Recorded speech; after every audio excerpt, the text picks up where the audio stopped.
Hello and welcome to My October TBR. However, in October is just mind-boggling, scary to be honest.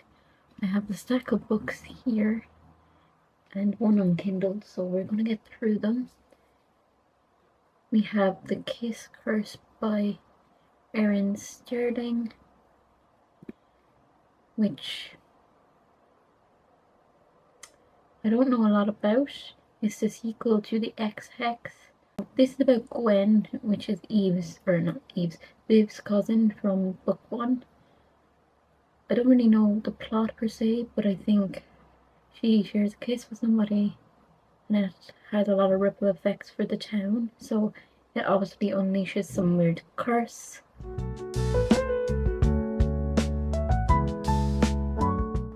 Then we have Haruki Murakami's Kafka on the Shore.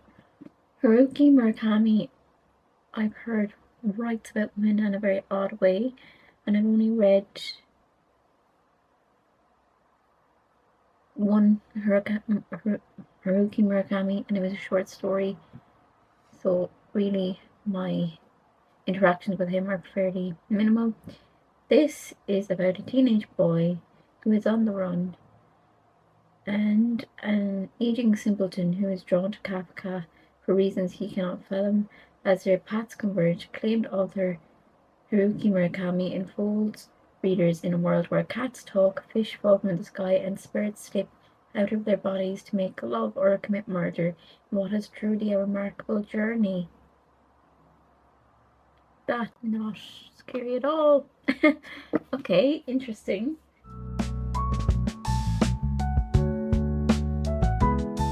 The Ministry of Time by Kaliane Bradley for my book club's pick for October. This is a time travel novel. I gave a synopsis of this in my last book haul, so I won't reread it. I'm kind of a bit apprehensive, I guess, because I've never read anything time travel-y. I've seen time travel movies, but I haven't read any.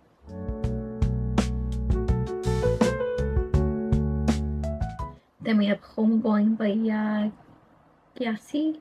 Again, I really apologize if I'm mispronouncing. So we have Effie and Essie, two sisters with two very different destinies. One sold into slavery, one a slave trader's wife.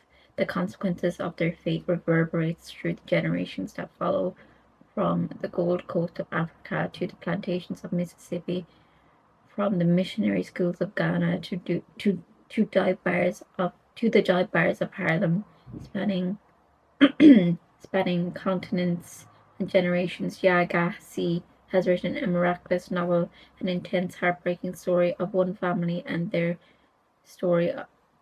lives, and the story of America itself. That's going to be an interesting story, but I also really love intergenerational stories, so hopefully there will be a bit of that in there too. Then we have Cloud Cuckoo Land. So this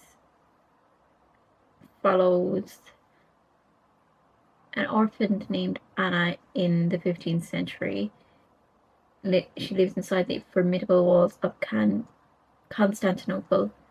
She learns to read, and in this ancient city, famous for its libraries, she finds what might be the last copy of a century-old book, the story of Aethon, who longs to be turned into a bird so that he can fly to a utopian paradise in the sky.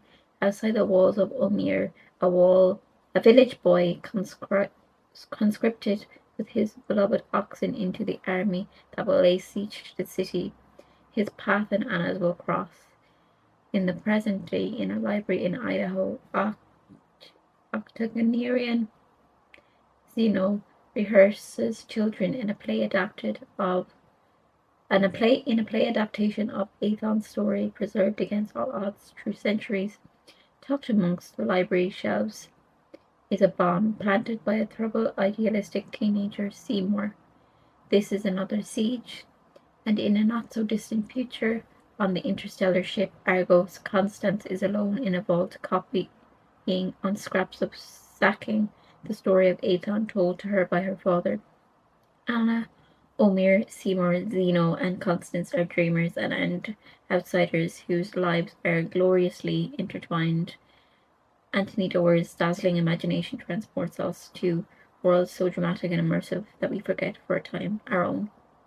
This sounds amazing.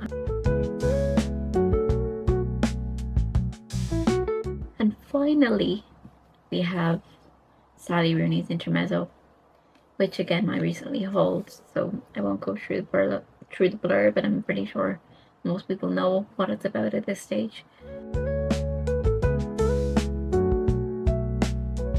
So that's my October read. I have how many books? I think 6. 1, 2, 3, 4, 5, 6. I average about 9 on a good month, so we shall see how we go. I'm excited. And thank you to Shane for once again picking out my TBR, because I find it to be more fun when someone else does it. I have like a fresh set of eyes. It's almost like a gift. Thanks for watching, and I can't wait for yet another fantastic month of reading.